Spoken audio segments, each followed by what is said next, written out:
దయచేసి ఎంఆర్పిఎస్ కార్యకర్తలు నాయకులు ఎవరైనా ఉంటే మీడియా వారికి చేసి ఇవ్వండి. వారు కొంతమంది నిలబడి ఉన్నారు. దయచేసి వాళ్ళకు చేసి ఇవ్వాల్సిందిగా విజ్ఞప్తి చేస్తున్నాం. మీరు విజయరాజు మీరు కూడా అక్కడ అడ్డం ఉండండి. రమేష్ మీరు అక్కడ అడ్డం ఉండద్దు. వచ్చిపోయేటోళ్ళకి ఫ్రీ ఉండండి అండి. లోపలికి వచ్చేటోళ్ళకు అక్కడ ఎవరు ఉండద్దు. ఎవరైనా చూడండి అబ్బా అక్కడ మహేష్ ఆడ గేట్ కాడ ఎవరైనా వచ్చిపోయేటోళ్ళంటే ఫ్రీ ఉండండి, కానీ అక్కడ మీరు అడ్డం పడాలి. రాజు యాదే అని పో ప్లీజ్. మహేష్ ఒక్కడ నుండి ఉన్నవాడ వచ్చిపోయేటోళ్ళకి డిస్టర్బ్ కాకుండా వాళ్ళు ఫ్రీగా రావాలి. దయచేసి మీడియా వారికి చేర్చవలసిందిగా కోరుతూ కార్యక్రమాన్ని ప్రారంభించుకుందాం. ఈరోజు మాదిగ రిజర్వేషన్ పోరాట సమితి ఆధ్వర్యంలో దళిత క్రైస్తవులు ఎస్సీ హోదా అనే అంశం మీద సుప్రీంకోర్టు ఇచ్చిన తీర్పు మీద ఈ ప్రెస్ మీట్ కార్యక్రమాన్ని నిర్వహించడం జరుగుతుంది. ఈ అంశం మీద ఎంఆర్పిఎస్ వ్యవస్థాపక అధ్యక్షులు పద్మశ్రీ మందకృష్ణ మాధవ్ గారు మాట్లాడతారు. ఎంఆర్పిఎస్ ఆహ్వానం మేరకు దేశవ్యాప్తంగా కీలకంగా చర్చ జరుగుతున్న ఈ అంశంపై నిర్వహిస్తున్న ప్రెస్ మీట్ కు విచ్చేసినటువంటి గౌరవ ఎలక్ట్రానిక్ మీడియా వారికి, ప్రింట్ మీడియా వారికి, డిజిటల్ మీడియా వారికి, అలాగే సోషల్ మీడియా ప్రతినిధులందరికీ ఎంఆర్పిఎస్ తరఫున స్వాగతం సుస్వాగతం తెలియజేస్తూ ఇప్పుడు ఎంఆర్పిఎస్ వ్యవస్థాపక అధ్యక్షులు పద్మశ్రీ మందకృష్ణ మాధవ్ గారు మాట్లాడతారు.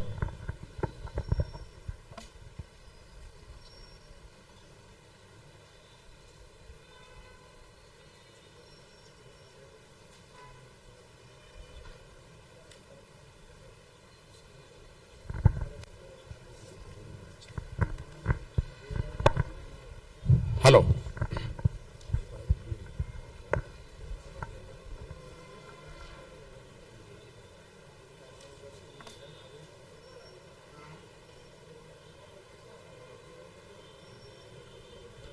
ప్లీజ్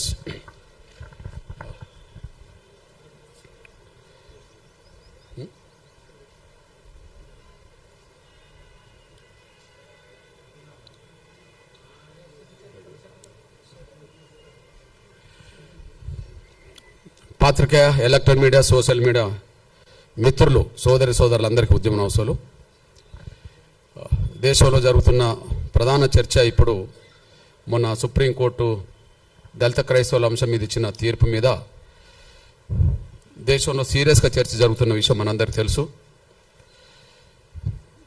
దాని మీద ఎంఆర్పిఎస్ అభిప్రాయాన్ని నిర్దిష్టంగా చెప్పడం కోసం కొంత టైం తీసుకొని కొన్ని విషయాలు అధ్యయనం చేసినాకనే సమాజం ముందుకు రావాలి. ఏది న్యాయమైతే ఆ న్యాయం వైపు నిలబడాలి, ఏది ధర్మం అయితే ఆ ధర్మం వైపే నిలబడాలి. దాన్ని అడ్డుకునే శక్తులు ఏ రూపంగా ఉన్నా, ఎవరో ఏ పేరుతో ఉన్నా వాటికి తలొగ్గకుండానే ముందుకు సాగాలని ఒక స్థిరమైన నిర్ణయం తీసుకున్నాకనే ప్రెస్ మీట్ పెడుతున్నాం. దీనికి అత్యంత ప్రాధాన్యత ఇస్తారని చెప్పి నేను ఆశిస్తున్నా. మీ సహకారం కోరుతున్నా నేను, ప్లీజ్.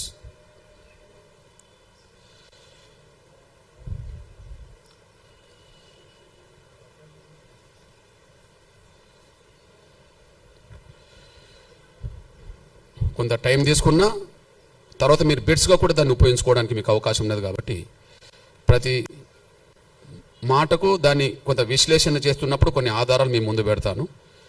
వాటిని మీకు అవసరమైన దాన్ని మీరు ఎట్లాగో సమాజం ముందుకు తీసుకెళ్ళడానికి అవకాశం ఉన్నది. దయచేసి అర్థం చేసుకుంటారని ఆశిస్తున్నా. సహకరించండి.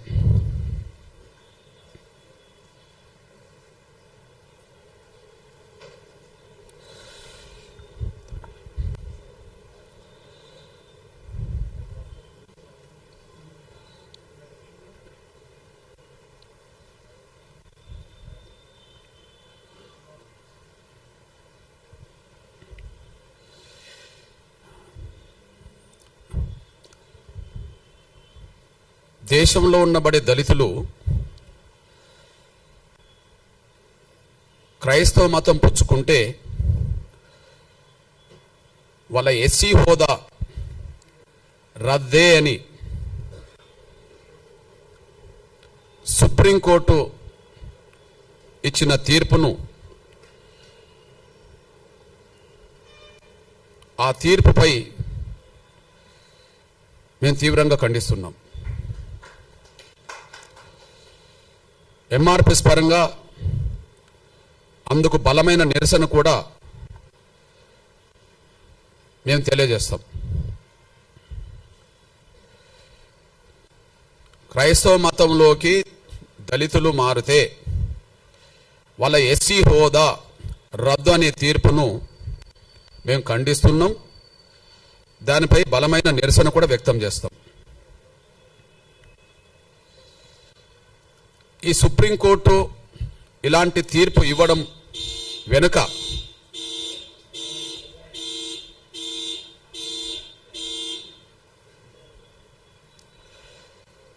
సుప్రీంకోర్టు ఇలాంటి తీర్పు ఇవ్వడం వెనుక 1950 నాడు వచ్చిన రాష్ట్రపతి ఉత్తర్వులను బేస్ చేసుకున్నది. 1950 నాడు వచ్చిన రాష్ట్రపతి ఉత్తర్వులను బేస్ చేసుకున్నట్టుగా ఆ తీర్పు చెప్తున్నది. ఆ ఉత్తర్వులే రాజ్యాంగ విరుద్ధం. ఆ ఉత్తర్వులే వివక్షతో కూడిన ఉత్తర్వులు. ఆ ఉత్తర్వులే రాజ్యాంగ విరుద్ధం.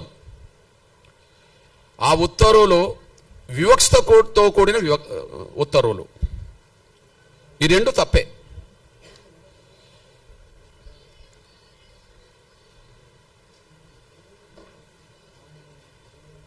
ప్లీజ్, నేను ముందు గుర్తు చేస్తున్నది ఏంటంటే, దళితులు క్రైస్తవులకు మారితే రద్దు కావాల్సింది ఎస్సీ హోదా కాదు. ఈ పార్లమెంటుకు చిత్తశుద్ధి ఉంటే, న్యాయ వ్యవస్థకు చిత్తశుద్ధి ఉంటే,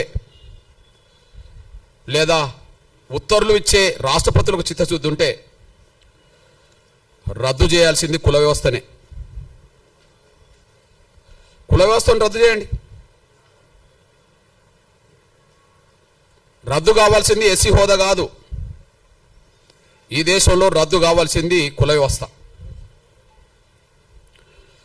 కుల వ్యవస్థను రద్దు చేసే చర్యలు తీసుకోండి, మేము స్వాగతిస్తాం, సమర్థిస్తాం. కుల వ్యవస్థను రద్దు చేసే చర్యలు ఎవరు తీసుకున్నా, ఏ పార్టీ, ఏ సంఘం, ఏ సంస్థ తీసుకున్నా వాళ్ళతో కలిసి పనిచేస్తాం, వాళ్ళకి అండగా నిలబడతాం.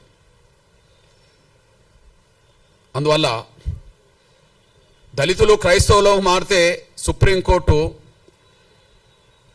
ఎస్సీ హోదా రద్దు చేయడానికి తీర్పిచ్చిందేమో కానీ మేము కోరుతున్నది కుల వ్యవస్థనే రద్దు చేయమని మేము కోరుతున్నాం. ఆ కుల వ్యవస్థను రద్దు చేయడానికి ఎవరు ముందుకొచ్చినా వాళ్ళతో కలిసి పనిచేస్తాం, వాళ్ళకి అండగా నిలబడతాం. ఎందుకు ఆ మాట మాట్లాడుతున్నామంటే, ఈ దేశ కుల వ్యవస్థలో అత్యంత బాధితులం దళితులమే. ఈ దేశ కుల వ్యవస్థలో అత్యంత బాధితులం దళితులమే. పశువుల కంటే హీనంగా చూడబడ్డది ఈ దేశంలో కుల వ్యవస్థలో దళితులే.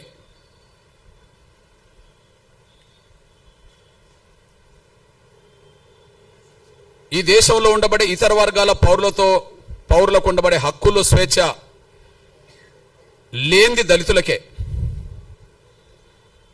కాబట్టి కుల వ్యవస్థ బాధితులం కాబట్టి, కుల వ్యవస్థలో ఎక్కువ బాధితులం కాబట్టి, కుల వ్యవస్థలో బ్రాహ్మణేతర వర్గాలన్నీ బాధితులే.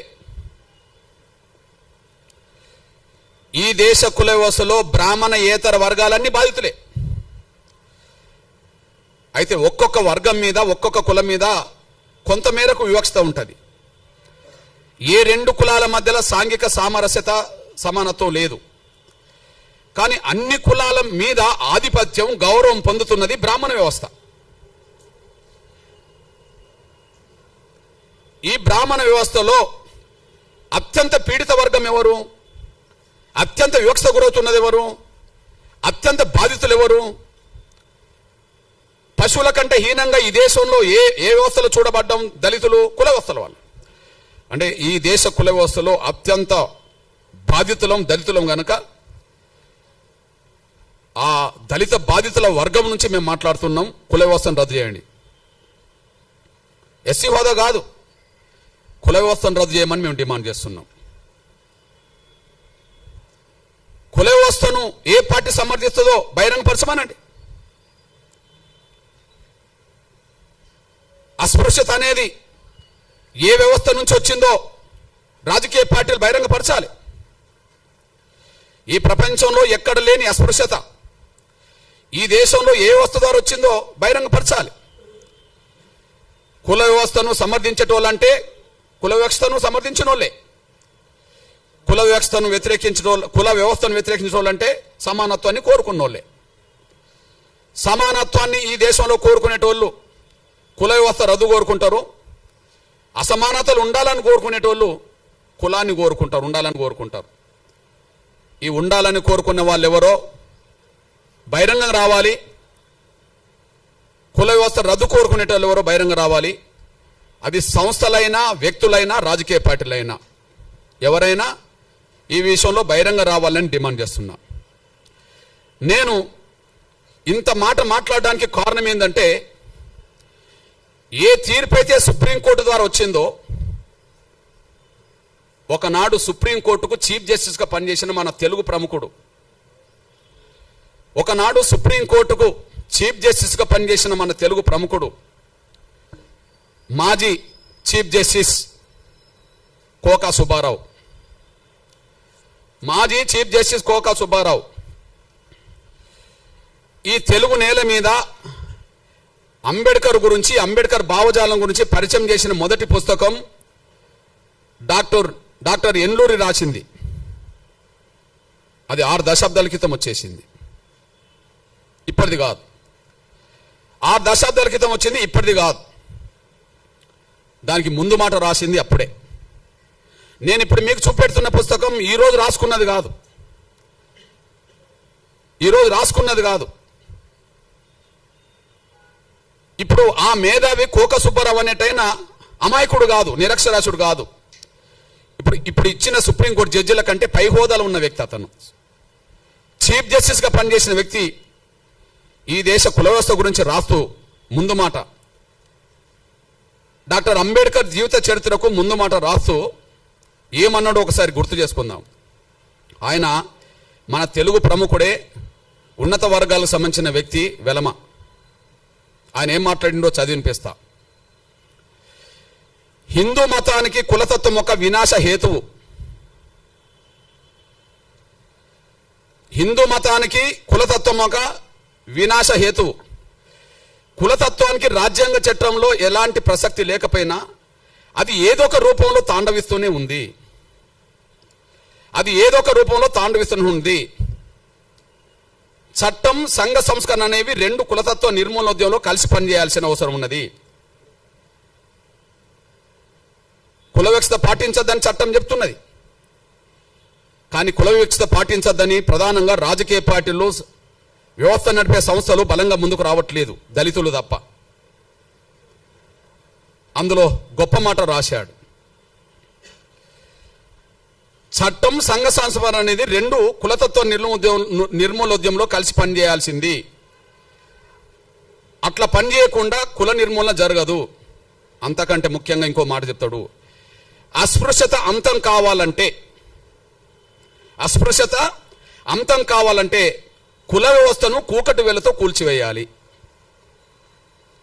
అస్పృశ్యత అంతం కావాలంటే కుల వ్యవస్థను కూకటి వేలతో కూల్చివేయాలి.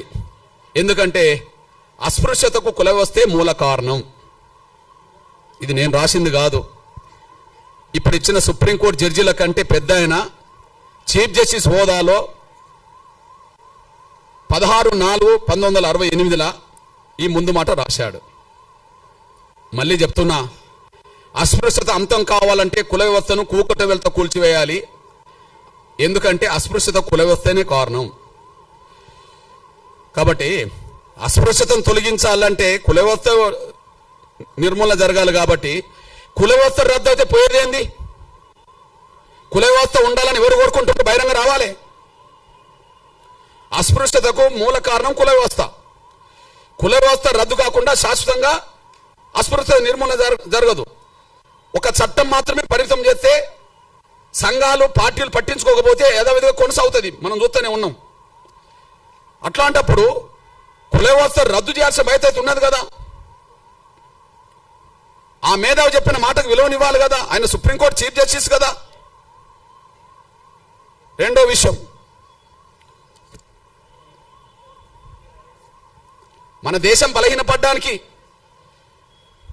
మన దేశం ప్రపంచంలో గౌరవాన్ని పొందకపోవడానికి, మన దేశం బలహీనపడడానికి, మన దేశంలో ఉండబడే 140 కోట్ల మందిలో కేవలం భారతీయులమనే ఒక స్పృహ లేకపోవడానికి, కేవలం భారతీయులమనే స్పృహ లేకపోవడానికి కులమే కారణం కదా.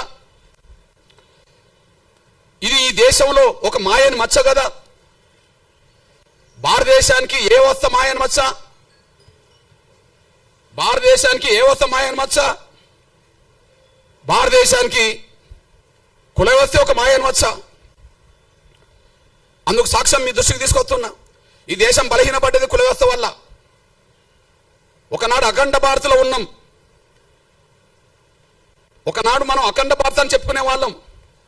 ఇప్పుడున్న భారతే అఖండ భారత్ కాదు కదా. పోనీ పాకిస్తాన్ విభజన కంటే ముందు ఉన్న భారత్ కూడా ఇప్పుడు లేదు కదా.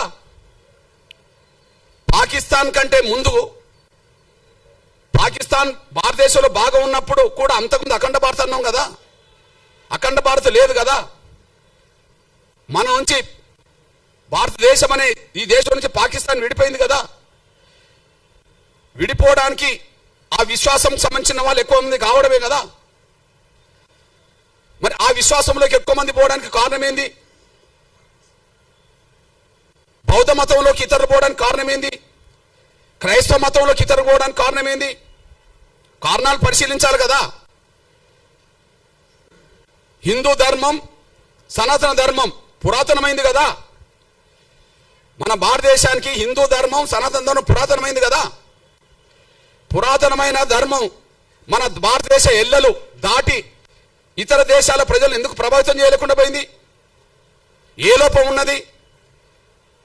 ఏ లోపం ఉన్నది? పురాతనమైంది కదా. సనాతన ధర్మం తర్వాతనే, లేదా హిందూ విశ్వాసం తర్వాతనే క్రైస్తవం వచ్చింది కదా. క్రైస్తవం వచ్చింది కదా, ఇస్లాం వచ్చింది కదా.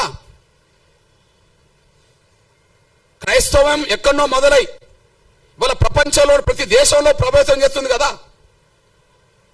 ఇస్లాం ఎక్కడో మొదలై ప్రపంచ దేశాల్లో దాదాపు 60%, 70% దేశాల మీద ప్రభావితం చేస్తున్నది కదా. అసలు మన దేశంను దాటి బయట ఎందుకు పోలేకపోయాం? సనాతన ధర్మం తర్వాతనే మిగతా ధర్మాలు వచ్చినాయి కదా ఈ ప్రపంచంలో. ఆ రెండు విశ్వాసాలకు సంబంధించిన వాళ్ళు ఎందుకు విస్తరించగలిగినరు? మనం ఎందుకు కుచించకపోయినాం? మన ధర్మంలో ఉండే లోపం ఏంటిది? సనాతన ధర్మంలో ఏదైనా లోపం ఉన్నది అనుకుంటే కుల వ్యవస్థను సమర్థిస్తూనే ఉంటుంది. హిందూ ధర్మంలో ఏదైనా లోపం ఉన్నదంటే కుల వ్యవస్థను సమర్థిస్తున్నట్టుగానే ఉంటుంది. కుల వ్యవస్థను సమర్థిస్తే అందులో లోపం ఉన్నట్టే. అది హిందూ ధర్మం అయినా సనాతన ధర్మం అయినా. కుల వ్యవస్థ సమర్థించకపోతే హిందూ ధర్మమే గొప్పది కావచ్చు, సనాతన ధర్మమే గొప్పది కావచ్చు. కానీ పురాతనమైన సనాతనమైన మన ధర్మం ప్రపంచాన్ని ప్రభావితం చేయలేకుండా పోయింది. కానీ ఇస్లాం ధర్మం మాత్రం ప్రపంచాన్ని ప్రభావితం చేస్తున్నది. ఈ దేశంలో మసీదులు లేని ఊరు కనిపిస్తుందా? ఈ దేశంలో చర్చిలు లేని ఊరు కనిపిస్తుందా? ఇస్లాం ఎక్కడ పుట్టింది? ఇవాళ ప్రపంచంలో ఏ స్థాయిలో నిలబడ్డది? క్రైస్తవం ఎక్కడ పుట్టింది? ఈ ప్రపంచంలో ఏ స్థాయిలో నిలబడ్డది? ఈ రెండింటికంటే ముందు హిందూ ధర్మం సనాతన ధర్మం అయినప్పుడు ప్రపంచాన్ని ఎందుకు ప్రభావితం చేయలేకుండా పోయినాం? మన లోపం ఏంటి? అఖండ భారత్ లేదు, స్వాతంత్రం కంటే ముందున్న భారత్ కూడా లేదు. అఖండ భారత్ లేదు, స్వాతంత్రం కంటే ముందున్న భారత్ కూడా లేదు. మన లోపాన్ని సరి చేసుకోకపోతే, మన లోపానికి కారణమైన కుల వ్యవస్థను రద్దు చేసుకోకపోతే ఇంకొక 100 ఏళ్లకు ఈ ఉన్న భారత్ ఉంటుందని గ్యారంటీ లేదు. వాస్తవం, సత్యం మాట్లాడడానికి భయపడాల్సిన అవసరం లేదు. ఎందుకు అఖండ భారత్ లేకుండా పోయిందో స్పష్టం చేయండి. ఎందుకు ఉన్న భారత్ కూడా భారత్ లేకుండా పోయిందో, స్వాతంత్రం కంటే ముందున్న భారత్ స్వాతంత్రం తర్వాత ఎందుకు లేకుండా పోయిందో స్పష్టం చేయండి. ఈ దేశంలో ఏ విశ్వాసాలు పెరిగినాయో స్పష్టం చేయండి. ఆ విశ్వాసాలు పెరగడానికి, విశ్వాసాలు గల ప్రజలు పెరగడానికి, ఆ సంఖ్య పెరగడానికి ఏం కారణమో చేయండి. ఎక్కడనో పుట్టిన ఇస్లాం ప్రపంచాన్ని ప్రభుత్వం చేస్తూ దేశంలో ఉన్నది కదా. ఆ ధర్మంలో లోపం ఉంటే ప్రపంచాన్ని ఎందుకు ప్రభుత్వం చేస్తుంది? క్రైస్తవ ధర్మంలో లోపం ఉంటే ప్రపంచాన్ని ఎందుకు ప్రభావితం చేస్తున్నది? మన ధర్మంలో సత్యం ఉంటే ఎందుకు బయటికి వెళ్ళలేకుండా పోయినాం? మన లోపానికి కారణం ఏంది? ఈ దేశ వ్యవస్థలో, మన ధర్మంలో కుల వ్యవస్థను ఎప్పుడైతే సమర్థించడం మొదలు పెట్టామో అక్కడి నుంచి ఒక మాయను మచ్చగా, ఈ కుల వ్యవస్థలో అందరూ సమానం కాదనే భావనతో ప్రత్యేకంగా దళితులను మనుషులుగా చూడకుండా వివక్షతగా, అంటరాని వాళ్ళుగా చూడడం వల్ల ఎవరొచ్చి మా ధర్మం గొప్పదని ప్రచారం చేస్తే, ఎవరొచ్చి మా ధర్మంలో సమానత్వం ఉన్నదని ప్రచారం చేస్తే, ఎవరొచ్చి మా ధర్మంలో అసమానతలు లేవని ప్రచారం చేస్తే, అసమానతలు గురవుతున్న వర్గాలు సమానత్వం దిశగా అడుగులేయడం కోసం ఎన్నో మార్గాలు ఎన్నుకున్నారు. ఇక్కడ మీ అన్నగా చెప్తున్నా నేను, 1950 ఆర్డర్, రాష్ట్రపతి ఆర్డర్ రాజ్యాంగ విరుద్ధం కదా.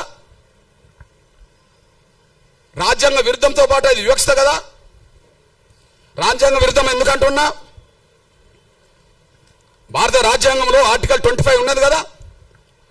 ఆర్టికల్ 25 ఏం చెప్తుంది? ఈ దేశ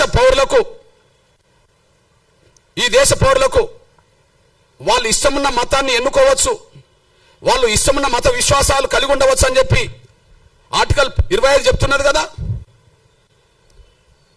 ఆర్టికల్ 25 చెప్తున్నది కదా. అదే సమయంలో ఆర్టికల్ 14, 15 ఏం చెప్తున్నది? సమానత్వం హక్కు అని చెప్తున్నది కదా. లింగపరంగా, మతపరంగా, కులపరంగా వివక్ష ప్రదర్శించొద్దు, భారతీయులందరి పట్ల సమానంగా చూడాలని చెప్పి ఆర్టికల్ 14, 15 చెప్తున్నది కదా. మత స్వేచ్ఛ ఉన్నది, సమానత్వం అందరినీ సమానంగా చూడమని ఉన్నది. మరి ఇప్పుడు దళితులు మాత్రమే క్రైస్తవ మతంలో తీసుకుంటే ఎస్సీ హోదా రద్దవుతుందని ఎట్లా ఆర్డర్ వస్తుంది? దళితులు మాత్రమే క్రైస్తవ మతం తీసుకుంటే ఎస్సీ హోదా రద్దవుతుందని చెప్పి ఎట్లా ఆర్డర్ వస్తుంది? ఆ ఆర్డర్ను సమర్థిస్తూ ఎట్లా తీర్పు వస్తుంది? నేను ఎందుకు ఈ మాట మాట్లాడుతున్నంటే, ఈ దళిత వర్గం నుంచి ఇప్పటికీ భక్తులే, ఈ దళిత వర్గం నుంచి ఎవరన్నా క్రైస్తవ మతంలో చేరుకుంటే ఇప్పటికీ భక్తులే. కానీ క్రైస్తవ మతాన్ని ప్రచారం చేసే పెద్ద పెద్ద మిషనరీ సంస్థలు ఉన్నత వర్గాలు, పెద్ద పెద్ద మిషనరీ సంస్థలు ఉన్నత వర్గాలు. అందులో బ్రాహ్మణులు ఉన్నారు, అందులో వైశ్యులు ఉన్నారు, అందులో బ్రాహ్మణులు ఉన్నారు. ఇక్కడ తెలుగు నేల మీద కమ్మ వాళ్ళు ఉన్నారు, రెడ్లు ఉన్నారు, కాపులు ఉన్నారు, అందరూ ఉన్నారు. ఇక్కడ కుట్ర జరిగింది. ఆర్డర్ కంటే ముందు కుట్ర జరిగింది. ఈ 1950లో వచ్చిన ఆర్డర్ రాజ్యాంగ విరుద్ధము. ఆర్డర్ వివక్షతో కూడిన ఆర్డర్. అది ఆ వివక్షతో కూడిన ఆర్డర్ రావడానికి కారణం ఏంది? అప్పుడు ఇప్పుడు మత బోధకులు అగ్రకులాలే నా ఆరోపణ. అప్పుడు 100 ఏళ్ల క్రితం చరిత్ర, ఈనాటి చరిత్ర. 100 ఏళ్ల క్రితం చరిత్ర, ఈనాటి చరిత్ర. దళితులను మతం మార్చుకుంటే వాళ్ళ ఎస్సీ హోదా ఇయ్యాలన్నా వద్దా అని చర్చ జరిగినప్పుడు,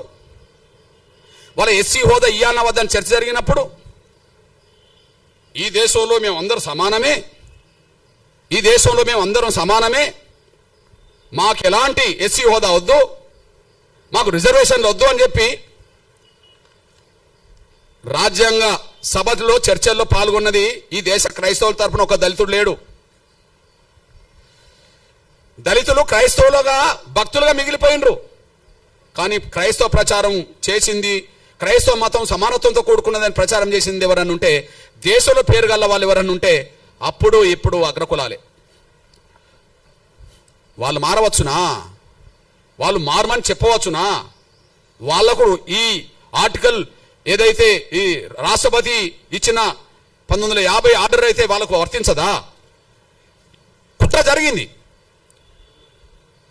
రాజ్యాంగం రాయడానికంటే ముందు రాజ్యాంగ సభ చర్చల్లో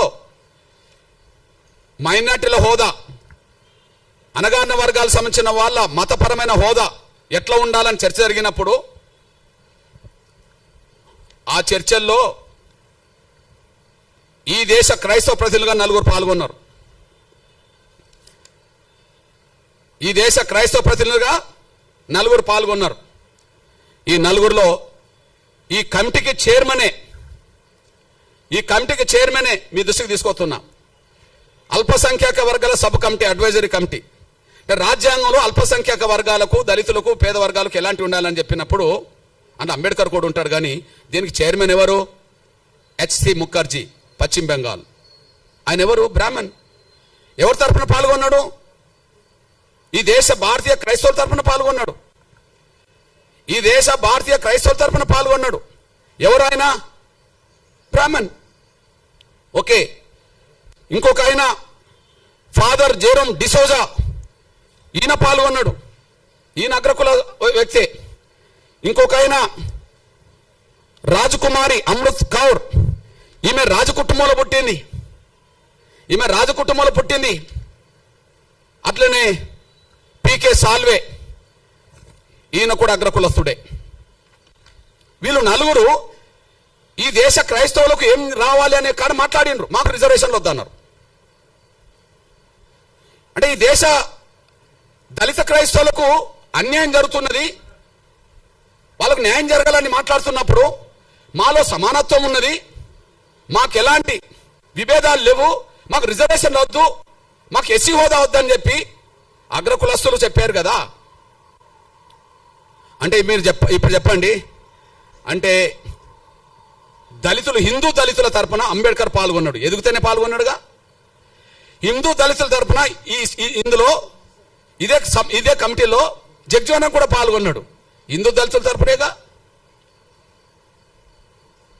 తరపునే కదా ఈ కమిటీలో ఉంటాడు. అంబేద్కర్ ఉంటాడు, జగ్జీవన్ రామ్ ఉంటాడు. అంబేద్కర్ ఉంటాడు, జగ్జీవన్ రామ్ ఉంటాడు. కానీ హిందూ దళితుల తరపున వాళ్ళు మాట్లాడతారు. క్రైస్తవ తరపున మాట్లాడలేదా అంబేద్కర్ అంటే మాట్లాడిన చరిత్ర నేను చెప్తా. కానీ ప్రత్యేకంగా క్రైస్తవ తరపున మాట్లాడాల్సిన నిర్ణయం ఎవరు తీసుకోవాల్సి వచ్చింది? ఈ దేశంలో క్రైస్తవ తరపున ఎదిగినోళ్ళే. మరి అప్పుడు దళితుల నుంచి క్రైస్తవులు ఎదిగిన వాళ్ళు ఎవరు లేరు కదా, ఆస్థాకి ఎదిగిన వాళ్ళు లేరు కదా, భక్తులుగా మిగిలిపోయిండు కానీ ఒక శక్తులుగా ఎదగలేదు కదా. ఈ 4 కూడా గాంధీ శిష్యులే. పేరు క్రైస్తవ మతం ఉన్నది, వాళ్ళ కులాలు అగ్రకులాలు, కానీ వాళ్ళు గాంధీ శిష్యులు. గాంధీ చేసిన మోసం వల్ల హిందూ దళితులు మోసపోయినరు, దళిత క్రైస్తవులు మోసపోయినరు. ఏ మోసం? హిందూ దళితులు ఎక్కడ మోసపోయినరు? హిందూ దళితులకు ప్రత్యేక నియోజకవర్గాలు ఉండాలని కమ్యూనల్ అవార్డు వచ్చింది కదా. కమ్యూనల్ అవార్డు రద్దు చేయించడం కోసం కదా గాంధీ నిరాదీక్ష చేసింది. ఆయనను బతికించడం కోసం కదా అంబేద్కర్ రాజీపడాల్సి వచ్చింది. అంటే ప్రత్యేక నియోజకవర్గాలు పోయినాయి కదా. ఎస్సీలు నిలబడ్డ నియోజకవర్గాల్లో ఎస్సీలే ఓట్లేసుకొని గెలిపించుకోవాలనేది పోయింది కదా. ఇది పోవడానికి కారణం గాంధీ కదా. అంటే హిందూ దళితులను మోసం చేసింది గాంధీ కదా. హిందూ దళితుల జీవితాలు అడ్డుకున్నది గాంధీ కదా. దళితులు క్రైస్తవ మతం తీసుకుంటే క్రైస్తవ మతం తీసుకున్న దళితులకు ఎస్సీ హోదా అవసరం లేదని చెప్పి మాట్లాడిచ్చింది కూడా అగ్రకులాల క్రైస్తవ పెద్దలతోటే కదా. వీళ్ళు ఈ 4 గాంధీ శిష్యులే కదా. అంటే దళిత క్రైస్తవులకు ఆనాడు మోసం జరగడానికి, దళిత హిందువులకు మోసం చేయడానికి గాంధీ పన్నిన కుట్ర కారణం కదా. ఇది వాస్తవం కదా. ఇది వాస్తవమే కదా.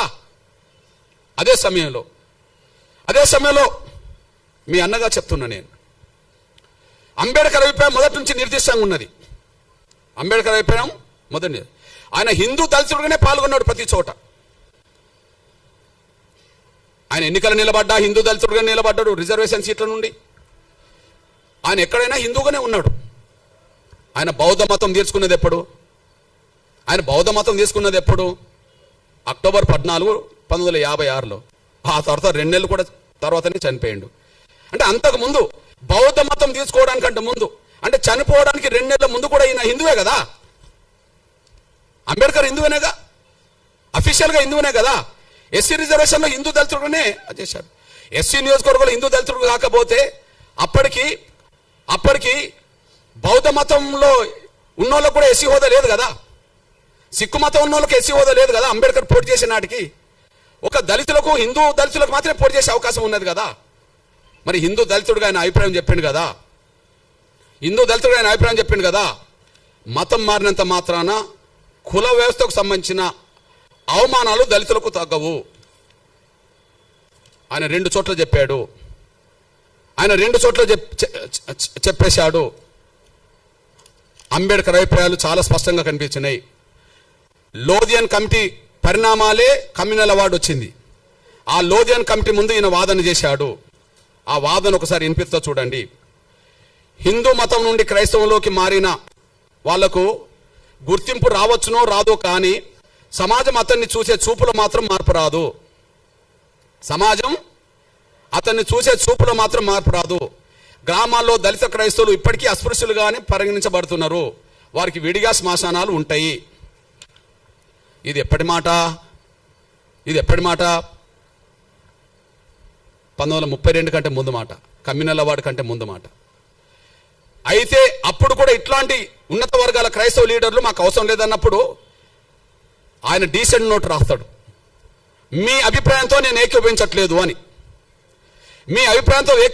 అని చెప్పి లోధియన్ కమిటీ ముందు ఆయన డీసెంట్ నోట్ రాసి ఏమంటాడంటే, అస్పృశ్యతను కేవలం హిందూ మతానికి పరిమితం చేయకూడదు.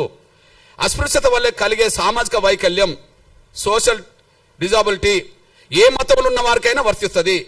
కేవలం క్రైస్తవులనే ముద్ర వేసి వాళ్ళని అణగారిన వర్గాల జాబితా నుండి తొలగించడం అన్యాయము. వాళ్ళను అణగారిన వర్గాల జాబితా నుండి తొలగించడం అనేది అన్యాయము. ఇది ఎప్పుడు రాశాడు? ఆర్డర్ రాకముందే రాశాడు. 1950 ఆర్డర్. కానీ ఇది కమ్యూనల్ అవార్డు కంటే ముందు ఆయన డీసెంట్ నోట్ కూడా రాశాడు. దళితులు మతం మార్చుకుంటే వాళ్ళ ఎస్సీ హోదా రద్దు చేస్తామని మాట్లాడడం అనేది అది న్యాయం కాదు, అది మంచిది కాదని చెప్పి ఆయన స్పష్టం చేశాడు. అంతేకాకుండా చాలా సందర్భాల్లో ఆయన మాట్లాడాడు. రాజ్యాంగ సభలో కూడా మాట్లాడాడు. దళితులు ఏ మతం పుచ్చుకున్నా వాళ్ళు దళితులుగానే పరిగణించబడుతున్నారు. దానికి కారణం ఈ దేశ కుల వ్యవస్థ డామినేట్ చేస్తున్నది. ఈ దేశ కుల వ్యవస్థ ముందు మత విశ్వాసాలు కూడా వెనుకబడిపోతున్నాయి. మళ్ళీ చెప్తున్నా, ఈ దేశ కుల వ్యవస్థ ముందు మత విశ్వాసాలు కూడా వెనుకబడిపోతున్నాయి. మత విశ్వాసాల కంటే కుల వ్యవస్థకు ఉండబడే దాని మీదనే ఎక్కువ ప్రాధాన్యత ఉన్నది. కాబట్టి దళితులు ఏ మతం పుచ్చుకున్నా వాళ్ళు దళితులుగానే ఉంటారని చెప్పి ఆయన స్పష్టం చేశాడు. అంతేకాకుండా మీ అన్నగా ఒక విషయం గుర్తు చేస్తున్నా నేను. షోలాపూర్ సభలో ఎప్పుడు పెట్టినంటే 1937లో పెట్టిండు. మతం మారడం వల్ల ఆత్మగౌరవం వస్తుందని ఆశించి చివరికి అటు ఆత్మగౌరవం దక్కక ఇటు లౌకికవాద రిజర్వేషన్ కోల్పోయి దళిత క్రైస్తవులు 2 పడవల మీద ప్రయాణం చేస్తున్నారని ఆయన అభివర్ణించారు. ఇటు హక్కులు పోయినాయి, ఇటు గౌరవం పోయింది. దళిత క్రైస్తవులు అయినంత మాత్రాన ఉన్నత వర్గాల క్రైస్తవులో పెట్టే సమాధుల కాడ వీళ్ళని పెడతారా? గౌరవం లేదు, అందులో మారిందని చెప్పి హక్కులు పోయినాయి. రెండిటికి చెడిపోయినరు అని చెప్పి, రెండిటికి నష్టపోయిందని చెప్పి డాక్టర్ బాబాసాహెబ్ అంబేద్కర్ మాట్లాడిండు. ఇప్పుడు మీ అన్నగా చెప్తున్నా, మీకు లేటెస్ట్ ఉదాహరణ చెప్తున్నా. 100 ఏళ్ల క్రితం క్రైస్తవ వ్యవస్థ మీద 100 ఏళ్ల క్రితం ఉన్నత వర్గాల ప్రభావమే ఉన్నది. వాళ్ళు ప్రచారకులు, వీళ్ళు భక్తులు, అంతే. వాళ్ళు ప్రచారకులు, వీళ్ళు భక్తులు. ఇప్పటికీ 100 ఏళ్ల తర్వాత చరిత్ర చెప్తున్నా నేను. పేర్లు 100 ఏళ్ల తర్వాత చరిత్ర చెప్తున్నా, వాళ్ళ పేర్లు. ఇప్పుడు చూడండి, చౌతా ఈ తెలుగు నేలను క్రైస్తవ మత ప్రచారాన్ని 99% ప్రభావితం చేసే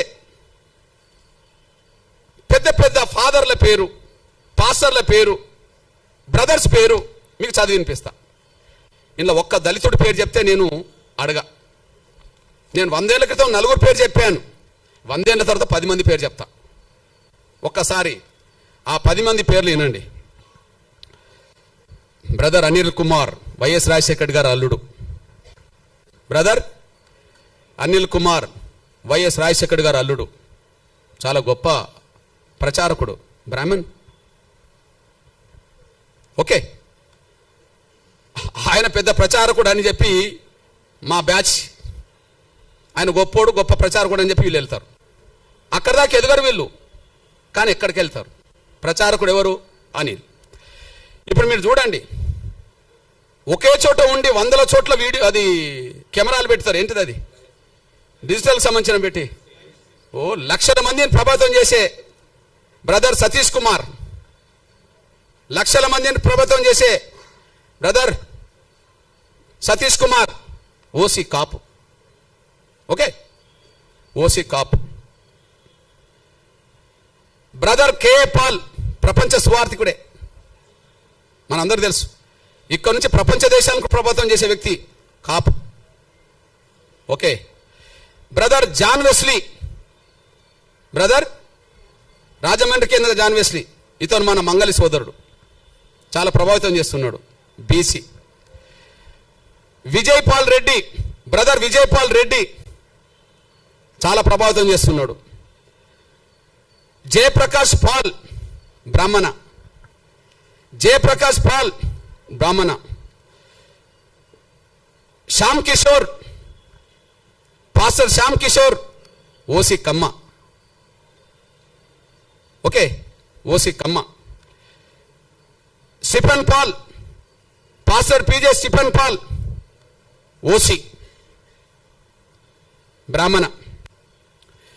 ఓసన్న మినిస్ట్రీస్ జాన్ వెస్లీ కాపు.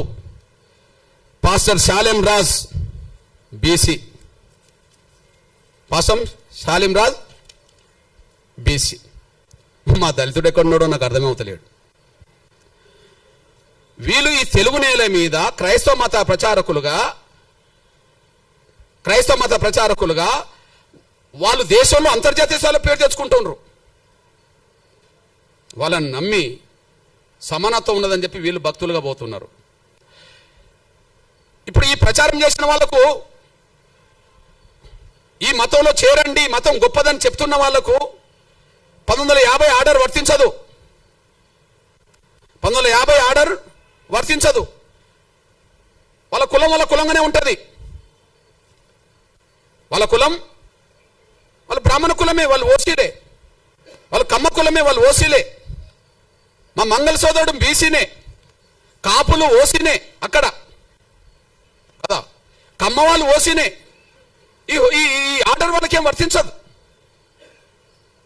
ఎవరైతే క్రైస్తవ మతం చాలా గొప్పదని ప్రచారం చేసి దూసుకెళ్తున్నారో, పేరు తెచ్చుకుంటున్నారో, ప్రతి ఆదివారం, శనివారం, శుక్రవారం ప్రతిరోజు ప్రార్థన పేరుతో దశమభాగం తీసుకుంటున్నారో, ప్రార్థనల పేరుతో దశమభాగం కోరుతున్నారో, అసలు దశమభాగం ఇవ్వకపోతే కూడా దేవుడు అంగీకరించాడని చెప్పి మళ్ళీ భయభ్రాంతులు గురి చేస్తున్నారో,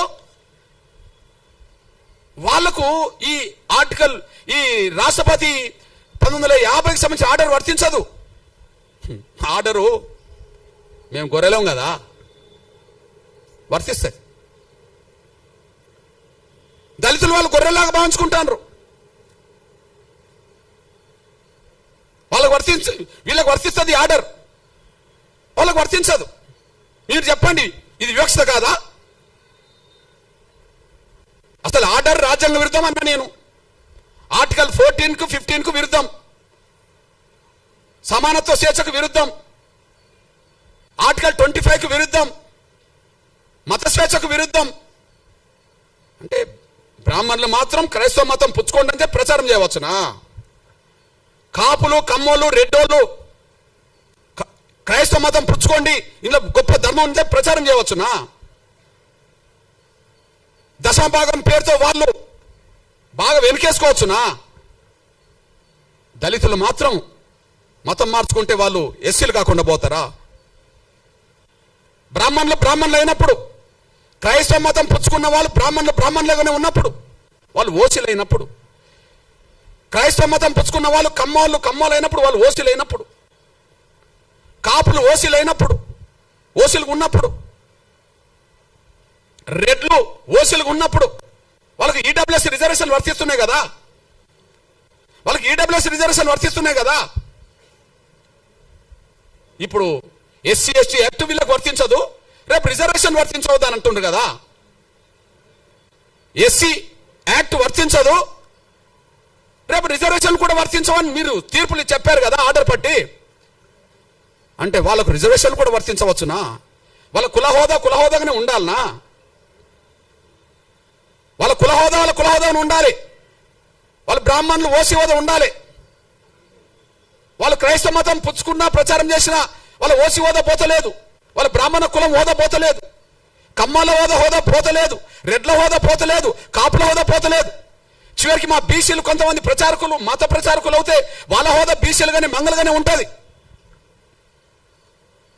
ఇక్కడ దళితులు మాత్రం మా మీద వివక్ష ఉన్నది నిజమే కదా, పోనీ మతం మార్చుకుంటా అంటే పోతా అని చెప్పి నమ్మిపోతే ఎస్సీ హోదా రద్దు చేస్తారా? ఇది వివక్ష కూడిన ఆర్డర్ కాదా? ఇది రాజ్యాంగ విరుద్ధం కాదా? ఇది వివక్ష కూడిన ఆర్డర్ కాదా? ఇది రాజ్యాంగ విరుద్ధం కాదా? మా మీద రుద్దుతారా? మేమేం తినాలి, మేము ఏ విశ్వాసం కలిగి ఉండాలని మా మీద రుద్దుతారా? మేమేం తినాలి, ఏ బట్టలు కట్టుకోవాలి, ఏ విశ్వాసం కలిగి ఉండాలని రుద్దుతారా? ఆ రుద్దడం అనేది రాజ్యాంగ విరుద్ధం కాదా?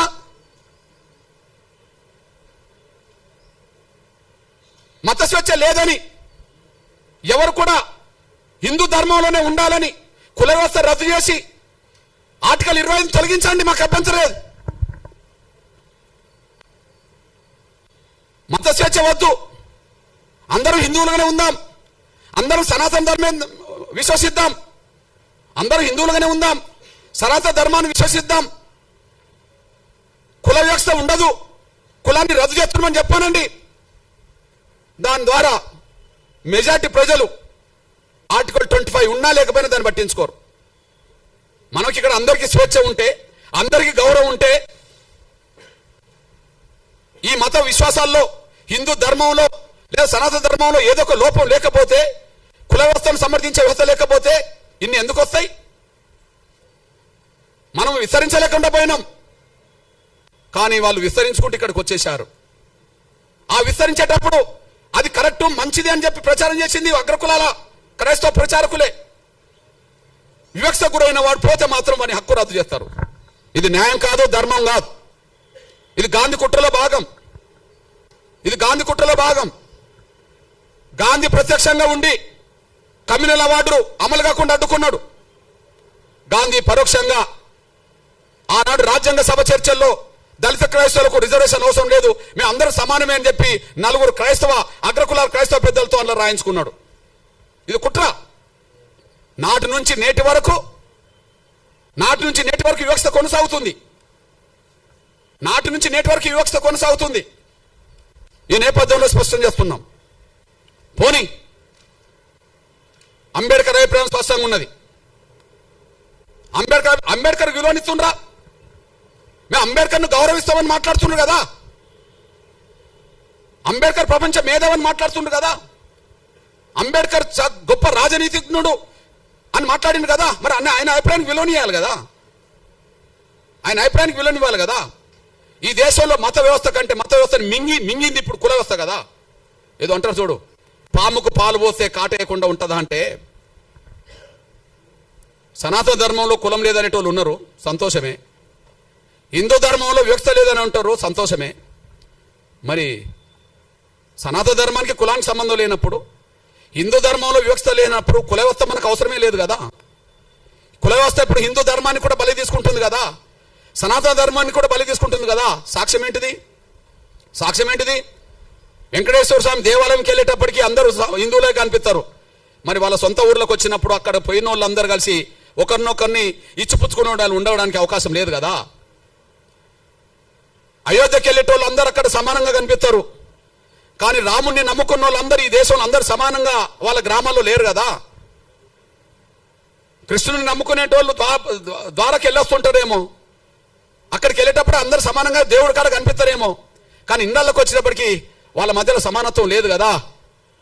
అంటే రాముని నమ్ముకున్నా, కృష్ణుని నమ్ముకున్నా, క్రీస్తుని నమ్ముకున్నా, ఎవరిని నమ్ముకున్నా వెంకటేశ్వర నమ్ముకున్న ఈ దేశ కుల వ్యవస్థ విశ్వాసాల కంటే ఈ యొక్క కుల వ్యవస్థే శాసిస్తున్నది కదా. విశ్వాసాలు రెండో స్థాయికి వెళ్ళినాయి కదా, కుల వ్యవస్థ శాసిస్తున్నది కదా. అంటే మనం పెంచి పోషించిన పాము మనం కాటేస్తున్నది కదా. ఈ కాటేయడం వల్లనే అఖండ భారత్ లేకుండా పోయింది కదా. ఈ కాటేయడం వల్లనే ఉన్న భారత్ కూడా పాకిస్తాన్ భూభాగం అంటే వెళ్ళిపోయింది కదా. దేనివల్ల వెళ్ళిపోయింది? ఈ కుల వ్యవస్థ రుగ్మత మాయన్ మచ్చ ఉండడం వల్లనే ఇక్కడ వేరే విశ్వాసాలు పెరగాల్సిన దారి తీసింది కదా. ఆ విశ్వాసాలను తీసుకొచ్చిన వాళ్ళు కూడా అగ్రకులాలే వాళ్ళే కదా. తీసుకొచ్చిన వాళ్ళది తప్పు కాదు, ప్రచారం చేసిన వాళ్ళది తప్పు కాదు, నమ్ముకున్న వాళ్ళది తప్పు అని చెప్పి దళితుల్ని బలి చేయాలని చూస్తే అది న్యాయం కాదనే విషయం కూడా మర్చిపోవద్దని నేను సవినం కోరుతున్నా. నేను ఈ నేపథ్యంలో ఇక్కడ ముందు ఆర్డర్ ఏం చెప్పింది? 1950లో ఆర్డర్ హిందువులు తప్ప మిగతా ఏ మతం నమ్ముకున్నా వాళ్లకు ఎస్సీ హోదా ఉండదు అని చెప్పేసింది. ఓకే, ఆర్డర్ ఏమన్నా ఖురానా, భగవద్గీత లేకపోతే బైబిలా మనం మార్చుకునేదే కదా. రాష్ట్రపతి ఆర్డర్ను మనం మార్చుకునేది కదా. ముందు 1950లో రాష్ట్రపతి ఆర్డర్ వచ్చే సమయానికి ఒక హిందువులు తప్ప ఎస్సీ హోదాకు మిగిలిన ఎవరు కూడా వర్తించదని చెప్పింది కదా. మరి తర్వాత 56లో దాన్ని సరి చేసుకున్నారు కదా. 56లో ఇంకో ఆర్డర్ వచ్చింది కదా. అందులో సిక్కులు కూడా ఎస్సీ హోదా వర్తించదని చెప్పింది కదా. అంటే సిక్కుల్లో కూడా కుల వ్యవస్థ ఉన్నదని చెప్పినట్టే కదా. మరి మొదటి ఆర్డర్ రెండో ఆర్డర్ సవరించుకున్నారా లేదా? మొదటి ఆర్డర్ నుంచి రెండో ఆర్డర్ సవరించిండ్రా లేదా? 50లో 56లో రెండో ఆర్డర్ను మళ్ళీ మూడో ఆర్డర్ సవరించిండ్రా లేదా? 90లో ఎవరికి అవకాశం ఇచ్చిండ్రు? బౌద్ధులకు అవకాశం ఇచ్చిండ్రా లేదా? అంటే బౌద్ధ మతంలో మళ్ళీ కుల వ్యవస్థ ఉన్నదని ఒప్పుకున్నారా లేదా? ముందేమో హిందూ వ్యవస్థే ఈ అస్పృశ్యతకు కారణం అని చెప్పి మీరే మాట్లాడుతున్నారు. హిందూ వ్యవస్థ తప్ప మిగతా ఏ వ్యవస్థలో అస్పృశ్యత లేదని చెప్పిండ్రు. కానీ 50 వచ్చినప్పటికీ మళ్ళీ సిక్కుల్లో సమానత్వం బోధించినా కుల వ్యవస్థ ప్రభావితం చేస్తుందని మళ్ళీ చెప్పేశారు. తర్వాత బౌద్ధంలో సమానత్వం ఉన్నదని బౌద్ధం ప్రచారం చేసినా ఈ దేశ కుల వ్యవస్థలో మళ్ళా దళితులు అక్కడ దళితులుగానే ఉన్నారని మీరు చెప్పేశారు. అంతే కదా. మరి ఈ దేశంలో సమానత్వం గురించి క్రైస్తవ సమాజం ప్రచారం చేయవచ్చు, కానీ కుల వ్యవస్థ అధిగమించిందా లేదా? దాన్ని ప్రపంచంలో ఎక్కడ కుల వ్యవస్థ లేదు కాబట్టి క్రైస్తవం అంతా సమానత్వంగానే ఉంటుంది. ప్రపంచంలో ఎక్కడ కూడా ఇస్లాం సమానత్వాన్ని బోధించింది కాబట్టి అక్కడ కుల వ్యవస్థ లేదు కాబట్టి ఉంటుంది. కానీ ఇక్కడ ఉన్నది కదా. మరి ఇక్కడ ఉండకపోతే బీసీ రిజర్వేషన్లో ముస్లింలు వచ్చారు కదా, ఏ గ్రూపులో ఉన్నారు కదా, బి గ్రూపులు ఉన్నారు కదా. అంటే సామాజిక వ్యవస్థ ఇక్కడ పడ్డది కదా. అంటే ఈ దేశంలో హిందూ విశ్వాసంలో ఉన్న కుల వ్యవస్థ ఉండడం వల్ల వివక్ష కొనసాగుతుంది. సిక్కు ధర్మం ఉన్నా కొనసాగుతుంది, బౌద్ధ ధర్మం ఉన్నా కొనసాగుతుంది, క్రైస్తవ ధర్మం ఉన్నా కొనసాగుతుంది. కుల వ్యవస్థ ప్రభావం ఇస్లాం మతం కూడా ఇక్కడ పడుతుంది. నేను ఒక మాట చెప్తున్నదంటే ఈ దేశంలో కుల వ్యవస్థ ఉన్నంత వరకు ఎన్ని గొప్ప మతాలు ఇక్కడికి వచ్చినా, ఎన్ని గొప్ప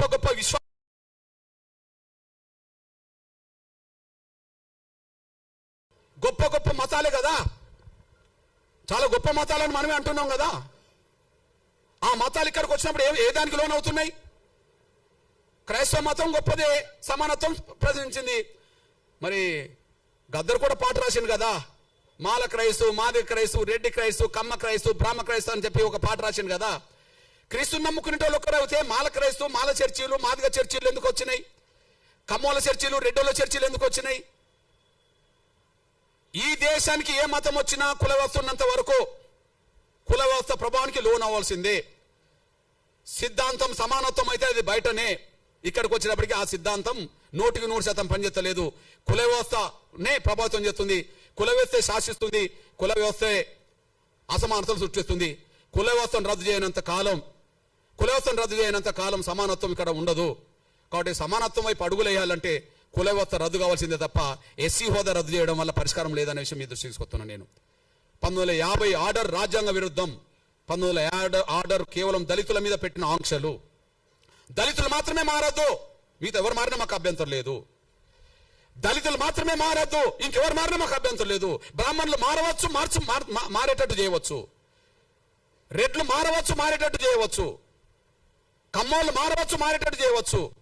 బీసీలు ఇతరులు మారవచ్చు, మారేటట్టు చేయవచ్చు, కానీ దళితులు మాత్రం మారద్దు. మీరు మా కాళ్ళ కాడు ఉండాలి. మేము అంట్రానోళ్ళని పిలిచినా కూడా మీరు పడి ఉండాలి. మిమ్మల్ని అవమానించినా మీరు పడి ఉండాలి. మిమ్మల్ని చిన్న చూపు చూసినా పడి ఉండాలి. కుల వ్యవస్థలో వివక్ష ఉన్నది కాబట్టి, కుల వ్యవస్థలో అంట్రాంతరం ఉన్నది కాబట్టి మేము పాటించినా మీరు పడి ఉండాలి.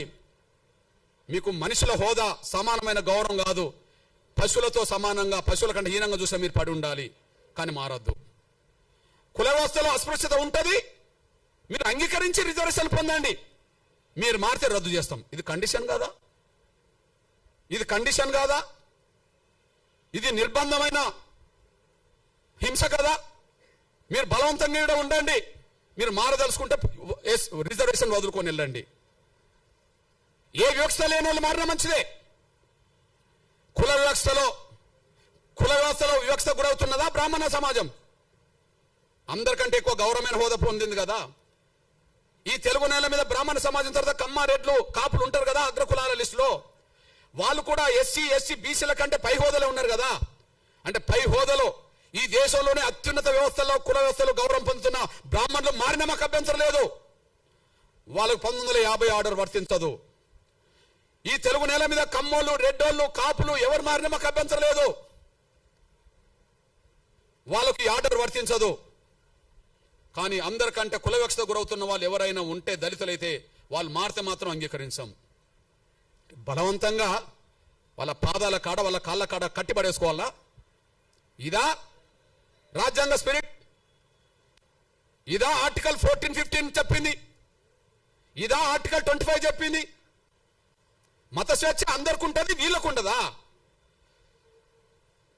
సమానత్వం అని మాట్లాడుతున్న వాళ్ళు మమ్మల్ని అడగదొక్కడానికి నిర్ణయాలు తీసుకుంటారా?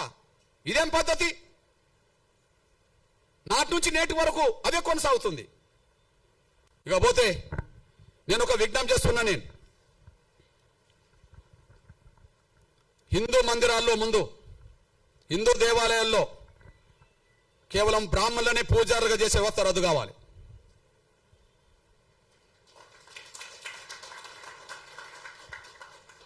కేవలం బ్రాహ్మణులనే పూజారులుగా చేసే వ్యవస్థ రద్దు కావాలి. ఏంది అది? పేటెంటా? ఎందుకు రద్దు కాదు? ఈ రాజ్యాంగంలో ఏదైనా రద్దు చేయవచ్చుగా. ఈ రాజ్యాంగం ఈ దేశంలో కుల వ్యవస్థ వద్దనుకుంటే రాజ్యాంగం రద్దు చేస్తుంది కదా. పార్లమెంట్లో బిల్లు పాస్ అవుతే రద్దు అవుతుంది కదా. దానికి అనుగుణంగా రాష్ట్రపతులు ఆర్డర్లు తీయవచ్చు కదా. ఎందుకు రద్దు కాదు? ఎందుకు రద్దు కాదు? నేను అంటున్నా,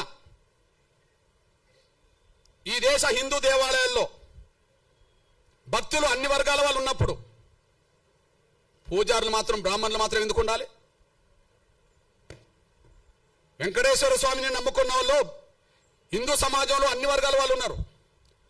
రాముణ్ణి నమ్ముకున్న వాళ్ళు హిందూ సమాజంలో అన్ని వర్గాల వాళ్ళు ఉన్నారు. ఓకే.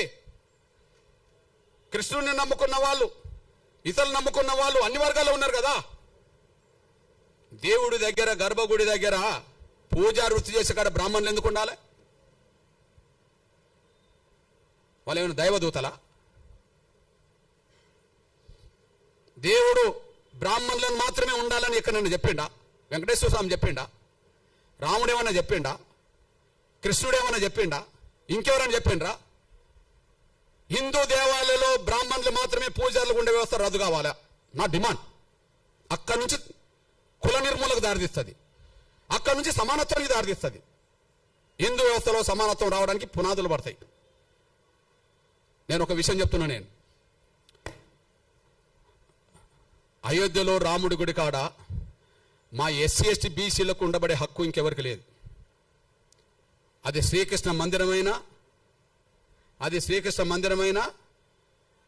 అయోధ్య మందిరమైనా, రామాలయాలు ఎక్కడుంటాయో అక్కడ ఎస్సీ, ఎస్టీ, బీసీలకు ఉండబడే అంత రైట్ ఇంకెవరికి లేదు. ఓకే. నేను సాక్ష్యం చెప్తున్నా. మనం రామరాజ్యం గురించి మాట్లాడతాం. రాముడు పరిపాలించినాకనే రామరాజ్యం కదా, పరిపాలించక ముందు కాదు కదా. రాముడు ఒక రాజుగా, మనం నమ్ముకున్న వాళ్ళకు విశ్వాసం దేవుడు. ఆయన భౌతికంగా వ్యక్తిగా జీవించాడు కాబట్టి ఒక రాజు, క్షత్రియ కులం, క్షత్రియ వంశం. రాముడు ఏ వంశం? క్షత్రియ వంశం, అంతే కదా. రాముడు ఏ వంశం? క్షత్రియ వంశం. ఓకే, నేనంటున్నా జై శ్రీరామ్ అని అందరం అంటాం అనుకో. రాముడి గొప్ప లక్షణాలు ఆయన పరిపాలన ద్వారా తెలిసినాయి కదా ఎక్కువ. రామరాజ్యం అని ఎందుకు అంటున్నాం? రాముడికి తమ్ముడు ఉన్నాడు భరతుడు, రాముడి కంటే ముందు పరిపాలించండు కదా. రాముడు అయోధ్యకు వచ్చినప్పుడు తండ్రి మాటకు, సవతి తల్లి మాటకు, పినతల్లి మాటకు కట్టుబడి ఉండి రాముడు అడవికి వచ్చాడు కదా, సీతను శ్రీమతి గారిని పట్టుకొని, తమ్ముడిని పట్టుకొని. అప్పుడు ఎవరు పరిపాలించిండ్రు? ఎవరు పరిపాలించరు కదా. మరి ఆయన పరిపాలించడు, రాముడు పరిపాలించడు. కానీ మనం ఏమంటున్నాం, మన హిందూ సమాజంలో రాముడి భక్తులు ఓకే రాముడు దేవుడు గొప్ప రాజు అనుకుంటే ఏమంటున్నాం? రామరాజ్యం తీసుకొస్తాం అంటున్నారు. రామరాజ్యం గొప్పదే కదా. ఆ రామరాజ్యం గొప్పదని ఎట్లా తెలిసింది? రాముడు పరిపాలిస్తేనే తెలిసింది కదా. మరి రాముడు అయోధ్య నుండి వస్తే, ఆ అడవి నుండి వచ్చినాకనే పరిపాలించండు కదా. అడవికి వెళ్ళక ముందు రాజు కాదు కదా. అడవికి వెళ్ళక ముందు రాజు కాదు కదా. అడవికి వెళ్ళి వచ్చినాకనే రాజు కదా. మరి అడవికి వెళ్ళి అడవి నుంచి మళ్ళీ ఉట్టికనే వచ్చాడా? యుద్ధం చేయలేదా? యుద్ధం జరిగిందా లేదా? రామారావణ యుద్ధం జరిగిందా లేదా? ఆ యుద్ధంలో గెలిస్తే కదా రాముడు రాజు అయింది. మళ్ళా ఆ యుద్ధంలో గెలిస్తే కదా అయోధ్యకి వెళ్ళింది. గెలిచినాక కదా అయోధ్యకి వెళ్ళింది. అయోధ్యకి వెళ్ళినాక కదా మళ్ళీ రాజుగా పట్టాభిషేకం చేసింది. గెలవకపోతే ఓకే గెలిచిండు. గెలవడానికి యుద్ధం జరిగింది కదా. ఆ యుద్ధం ఎక్కడ జరిగింది? అడవిలో జరిగింది కదా. ప్రధానంగా శ్రీలంకకు దక్షిణాది మధ్యనే జరిగింది కదా. మరి ఆయన సైన్యం ఎవరా? రాముడు సైన్యం ఎవరు? రాముడు సైన్యం ఎవరు? వానరులే కదా. వానరులు అంటే ఎవరు? అడవి బిడ్డలు కదా. అడవి బిడ్డలు అంటే ఎవరు? ఆదివాసులు కదా. ఆదివాసులు అంటే ఎస్టీలు కదా. అడవిలోనే యుద్ధం జరిగింది కదా. రాముడి సైన్యం 99% ఎవరు? రాముడికి తోడొచ్చిన లక్ష్మణుడు ఉన్నాడు సోదరుడిగా. కానీ రాముడికి అండగా నిలబడ్డది ఎవరిగా? సుగ్రీవుడు కదా. అడవి గిరిజన రాజే కదా. ఆంజనేయుడు కదా. సైన్యానికి నాయకత్వం వహించింది, యుద్ధం చేసిండు కదా. సైన్యానికి నాయకత్వం వహించింది ఎవరు? యుద్ధం చేసింది ఎవరు? ఆంజనేయుడు కదా యుద్ధం చేసింది. ఆంజనేయుడు ఎవరు? మరి ఆదివాసి కదా. సుగ్రీవుడు ఎవరు? ఆదివాసే కదా. రాముణ్ణి గెలిపియడానికి యుద్ధంలో ప్రధాన పాత్ర పోషించింది ఎవరు? వానర సైన్యం కదా. ఆ వానర సైన్యాన్ని గైడ్ చేసింది ఎవరు? జాంబవంతుడు కదా. ఆ వానర సైన్యాన్ని గైడ్ చేసింది ఎవరు? జాంబవంతుడు కదా. ఇది ఎక్కడి నుండి తీసుకున్నాం? ఇదంతా వాల్మీకి రామాయణమే కదా. ఇది ఎక్కడి నుండి తీసుకున్నాం? వాల్మీకి రామాయణం నుండి తీసుకున్నాం కదా. ఇప్పుడు మనకు మన సైన్యాన్ని, దేశ ప్రభుత్వాన్ని గైడ్ చేస్తున్నది ఎవరు చెప్పు? దేశంలో ఒక పెద్ద ఆయన అజిత్ దోవల్, అంతేనా? సైన్యాన్ని, ప్రభుత్వాన్ని గైడ్ చేసేది ఎవరు? అనుభవస్తుడు అజిత్ దోవల్. అజిత్ దోవల్ లాంటి పాత్ర రావణుడి యుద్ధ కాలంలో జాంబవంతుడు చేసిండని చరిత్ర ఉన్నది కదా.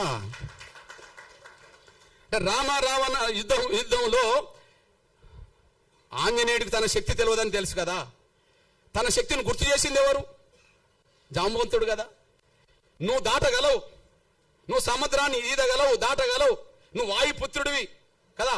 నువ్వు పోయి రాగలవు, సీత జాడ తెలుసుకోగలవు, అక్కడున్న వాస్తవాలు చెప్పగలవు, అక్కడి నుంచి మన యుద్ధం చేయగలవు అని చెప్పింది ఎవరు? ఆంజనేయుడికి తన శక్తి స్వరూపుడని గైడ్ చేసింది ఎవరు? చైతన్యపరిచింది ఎవరు? ప్రోత్సహించింది ఎవరు? జాంబవంతుడు కదా. రామ లక్ష్మణులతో పాటు సైన్యం అంతా మూర్చబడ్డప్పుడు, వాళ్ళ దాడిలో, రావణకు సంబంధించిన వాళ్ళ యుద్ధం దాడిలో మూర్చపోయినప్పుడు వాళ్ళని లేపడానికి వాళ్ళ ఆంజనేయుని పంపి ఏం తెప్పించిండు? మీరే చెప్పాలి. సంజీవిని తెప్పించింది ఎవరు? జాంబవంతుడే కదా. యుద్ధాన్ని నడిపించింది జాంబవంతుడు. యుద్ధంలో త్యాగాలు చేసింది వానర సైన్యం. వానర సైన్యానికి సంబంధించిన వాళ్ళు గిరిజనులు. రాముడి అయోధ్య దేవాలయం నుంచి మొదలుకుంటే రామ మందిరాల్లో నా గిరిజనులు లేకుండా, దళితులు లేకుండా వీళ్ళేందా పూజారి వృత్తి చేసేది? వాళ్ళేమైనా యుద్ధంలో గెలిపించిన వాళ్ళ? వాళ్ళేమైనా యుద్ధంలో గెలిపించిన వాళ్ళ? యుద్ధంలో గెలిస్తే కదా, యుద్ధంలో గెలిస్తే కదా రాజు అయింది. వాళ్ళేంది అంటున్నా నేను. రావాలి, చర్చకు రావాల్సిందే, చర్చకు రావాల్సిందే. పోనీ రాముడి గుణాలని, రాముడి పౌరుషాన్ని, రాముడి మానవత్వాన్ని, రాముడి సామాజిక స్పృహను గొప్పగా ప్రపంచానికి చాటిన వాళ్ళు ఎవరా? ఎవరు? వాల్మీకే కదా. గొప్పగా ప్రపంచానికి చాటిన వాళ్ళు ఎవరు చెప్పండి? రామాయణం రాసిన వాళ్ళు ఎవరో చెప్పండి. వాల్మీకి రామాయణం లేకపోతే రాముడి చరిత్ర ఎవరికి తెలుసో చెప్పండి. వాల్మీకే కదా. వాల్మీకిని మన తెలంగాణలో పోయే కదా, బీసీనే కదా, అక్కడక్కడ ఎస్సీలో ఉన్నారు కదా, పోనీ బీసీ సమాజం అనుకుందాం. నేనంటున్నా, వాల్మీకుడు రాముడి గురించి ప్రపంచానికి తెలియక ముందే అందరు తెలిసేలాగా చేసింది వాల్మీకి అయితే, నా బీసీ ప్రజలకు సంబంధించిన వాళ్ళు ఎందుకు పూజారులు ఉండరు రామ మందిరాల్లో? రాముడు యుద్ధం చేసే సమయానికి సీత జాడ కనుక్కోనేలాగా ప్రోత్సహించింది, తెలుసుకున్నది, వీళ్ళని కాపాడే ప్రయత్నం చేసింది మన జాంబవంతుడు కదా, దళితుడు కదా, మాదిగల ఆరాధ్య పురుషుడు కదా కదా. ఈ దళితులకు లేని పూజారి వాళ్ళకెట్లా వచ్చింది? యుద్ధంలో గెలిపించింది మేము కదా, మా ఆదివాసులు కదా. రాముడి గురించి దేశానికి ప్రపంచానికి తెలిపేటట్టు చేసింది మా వాల్మీకి కదా. వాల్మీకిని బ్రాహ్మణులను ఒప్పుకోమనండి, జాంబవంతుడు మావాడని ఒప్పుకోమనండి, ఆంజనేయుడు మావాడని ఒప్పుకోమనండి. వాళ్ళు ఒప్పుకోరు కదా. వాళ్ళు ఎవరు మరి? ఆంజనేయ వారసత్వం వానరులు అవుతాను గిరిజనులు, జాంబవంతుడు అయితే దళితుడు మాదిగా, వాల్మీకి పోయా. మరి మాకు లేని స్వేచ్ఛ రామ మందిరాల్లో, మాకు లేని హక్కు రామ మందిరాల్లో, మేము పూజారులు కానప్పుడు యుద్ధం చేయడానికి మాత్రం మేము ఉపయోగపడాలా? యుద్ధం చేయడానికి ఉపయోగపడాలా? సాబతుకులు ఉన్న వాళ్ళని కాపాడడానికి ఉపయోగపడాలా? యుద్ధంలో గెలిపించడానికి ఉపయోగపడాలా? చరిత్ర రాయడానికి ఉపయోగపడాలా? కానీ రామ మందిరాల్లో పూజలు చేయడానికి ఉపయోగపడమా మేము? మా దళితుల్లో, గిరిజనుల్లో, బలహీన వర్గాల్లో ఐఏఎస్ ఆఫీసర్లు అవుతాను కదా. ఈ దేశ రాష్ట్ర కేంద్ర ప్రభుత్వ సర్వీసులో ప్రధానంగా బ్యూరోక్రాట్స్ అంటే ఎవరంటారు? ఐఏఎస్ఏ కదా కదా. మరి దళిత గిరిజన వర్గాలకు చదువుకుంటే ఐఏఎస్లు అవుతాను కదా, పూజారులు గారా? పూజారులు గారా అంటున్నా నేను. అందువల్ల మీకు విజ్ఞప్తి చేస్తున్నా, రామ అవతారమే తర్వాత కృష్ణ అవతారంగా మారింది. రాముడు కృష్ణుడు వేరువేరు కాదు కదా. రాముడు కాలంలో రాముడు, కృష్ణుడి కాలంలో కృష్ణుడు. కానీ రాముడే చెప్తాడు కదా, నేను మరో జన్మలో కృష్ణుడికి వస్తాడని చెప్పి.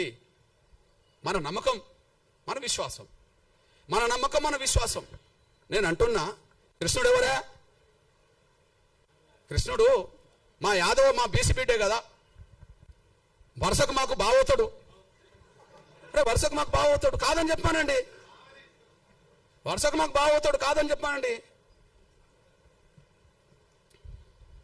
రాముడు రావణ మధ్యలో జరిగిన యుద్ధము 1000 మంది చచ్చిపోయినరు కదా, 18 రోజులు జరిగింది. కానీ మా ఆది జాంబవుడును కృష్ణుడి మధ్యలో ఒక గృహంలో జరిగిన యుద్ధం 28 రోజులు జరిగింది. ఏ యుద్ధం ఎక్కువ పెద్దది? ఇద్దరి మధ్యలో జరిగింది. ఎవరు ఓడలే, ఎవరు గెలవలే. మా ఓడు ఎంత గట్టివాడో చూడండి. ఎవరు ఓడలే, ఎవరు గెలవలే. లాస్ట్కు మావాడు అనుకుంటాడు జాంబవుడు, అరే నీ అమ్మ, ఈ దేశంలో, ఈ ప్రపంచంలో నన్ను ఓడించేటోళ్ళు ఎవరై ఉంటారంటే, ఓహో రాముడి కాలంలో నేను అడిగాను, రాముడితో యుద్ధం చేస్తాను అన్నప్పుడు, ఇంత మనం చేసుకున్నాం కదా రాముడి యుద్ధం, నీకు ఈ జన్మలో వద్దు కానీ నీకు వచ్చే జన్మలో కృష్ణుడు ఏర్పడితే అప్పుడు నీకు ఏదో రకంగా యుద్ధం చేద్దాంలే అని అంటే, ఇంతకాలం నాతో యుద్ధం చేస్తున్నాడు అంటే ఆయన రాముడే అని చెప్పి, నువ్వు దేవుడి అవతార పురుషుడు కాబట్టి నాతో ఇంత యుద్ధం చేసావు అని చెప్పి మళ్ళీ కాంప్రమైజ్ అయ్యి, మళ్ళీ రాముడు ఆ కృష్ణుడికే కదా మా జాంబవతిని మా అక్కనిచ్చింది. ఈయన ఒక మణిహారం కోసం వెతుకులాట చేస్తూ, ఒక మణిహారం ఉన్నది, ఆ మణిహారం ఒక అతను మెడకేసుకొని వస్తుంటే సింహం తింటది. జాంబవంతుడు ఆ సింహాన్ని తీసి చంపి ఇది తీసుకొచ్చుకుంటాడు, బిడ్డకు దగ్గర ఆడుకుంటుంటుంది ఆ వస్తువు. ఈయన వెతుకుతూ వస్తుంటాడు. వెతుకుతూ జాంబవంతుడు కనిపిస్తాడు. జాంబవంతుడు కృష్ణుడి మధ్యలో యుద్ధం జరుగుతుంది. 28 రోజులు జరుగుతుంది. గుహలో జరుగుతుంది. యుద్ధంలో ఎవరు ఓడింది లేదు, గెలవలేదు. కాకపోతే మా జాంబవుడు అనుకుంటాడు, ఈ ప్రపంచంలోనే నాతో యుద్ధం చేసే వాళ్ళు ఎవరు లేరు, ఎవరైనా చేస్తుంటే దేవుడి రూపమే నా దగ్గరకు వస్తారు కాబట్టి, నేను గత జన్మలో నేను రాముడిని అడిగాను, కృష్ణుడికి వస్తాను కాబట్టి కృష్ణుడు ఏంటంటే నేనే అని చెప్పి ఆయన చెప్పుకుంటాడు. అప్పుడు బహుమానంగా ఏమిస్తాడు మా జాంబవంతుడు? ఎవరినిస్తాడు? ఎవరినిచ్చి పెళ్లి చేస్తాడు? మా జాంబవంతుడి నుంచి పెళ్లి చేస్తాడు. ఇవన్నీ రామాయణం మహాభారతంలో ఉన్నది కదా. మరి జాంబవంతుడు మా బిడ్డ మా అక్కనిచ్చిందంటే ఎవరు మాకేమవుతాడో కృష్ణుడు చెప్పండి. మా జాంబవంతుడు మా పెద్ద ఆయన, మా పెద్ద నాన్న అనుకుందాం. మా జాంబవంతుడి బిడ్డ మాకు పెద్ద అక్కే కదా. మా పెద్ద అక్కను 8వ భార్యగా చేసుకున్నది మాకు కృష్ణుడే కదా. కృష్ణుడు మాకు బావ అవుతాడు కదా. మా బావ ఉన్న కాడ మేము ఎందుకు పూజారులం కావా నాకు అర్థమవుతలేదు. మా బావ ఉన్న కాడ మేము ఎందుకు పూజారులు కావా? మా బావ దగ్గర కూడా మీరేనా వాళ్ళ పూజ చేయడానికి? రాముణ్ణి గెలిపిస్తాం, రాముణ్ణి కాపాడుతాం, మళ్ళీ ఆయన దగ్గర ఉండొద్దు, మేము ఇటు పోవద్దు ఆడు ఉండొద్దు. ఇది పెద్ద డ్రామా వీళ్ళది. ఎడిపోవద్దు, వీడు మతం మార్చుకోవద్దు, మళ్ళీ వీడు ఉండద్దు, ఈ పూజారి కాడికి రావద్దు. ఇది చెల్లదు. రాముడితో మాకున్న సంబంధాలు మీకెక్కడి? కృష్ణుడితో మాకున్న సంబంధాలు మీకెక్కడి? రాముడితో మాకున్న సంబంధాలు మీకెక్కడి? వాల్మీకి రామాయణ ప్రకారంగా. కృష్ణుడితో మాకుండబడే బంధుత్వం మీకెక్కడిది? మహాభారత పరంగా కదా. కేవలం కుల వ్యవస్థ ఉండడం వల్ల కుల వ్యవస్థ మొదలైంది. కుల వ్యవస్థ ఉండడం వల్లనే కుల వ్యవస్థ మొదలైంది. రాముడికి కులానికి సంబంధం లేదు అంటున్నాం కదా. మరి ఎట్లా వచ్చిందో దాన్ని తొలగించుకోవాలి కదా. కృష్ణుడికి కులానికి సంబంధం లేదన్నాం కదా, మరి ఎట్లా వచ్చిందో తొలగించుకోవాలి కదా. ఆ కుల వ్యవస్థ ప్రభావం మన దేశాన్ని ముంచింది కదా, అఖండ భారత లేకుండా చేసింది కదా, ఉన్న భారత కూడా లేకుండా పోయింది కదా. ఈ కుల వ్యవస్థను ఇంకా కొనసాగితే ఇంకో 100 ఏళ్లకు ఉన్న భారత ఉంటుందని గ్యారెంటీ లేదు కదా. ఇది చెప్తున్నాను ఆయన, అది ఆలోచించుకోండి. ఉన్నాం నిజం, ఎవరన్నా అనుకోండి, నా అభిప్రాయం ఇది. అందువల్ల ఇది రాజ్యాంగ విరుద్ధమైన తీర్పు, రాజ్యాంగ విరుద్ధమైన ఆర్డర్. ఓకే, ఇది వివక్షతో కూడిన తీర్పు, వివక్షతో కూడిన ఆర్డర్. ఇది ఆర్టికల్ 25, ఆర్టికల్ 14, 15 ప్రకారం రాజ్యాంగ విరుద్ధం తీర్పు. పోనీ అంబేద్కర్ అభిప్రాయానికి విరుద్ధం, కమిషన్లకు కూడా విరుద్ధం కదా.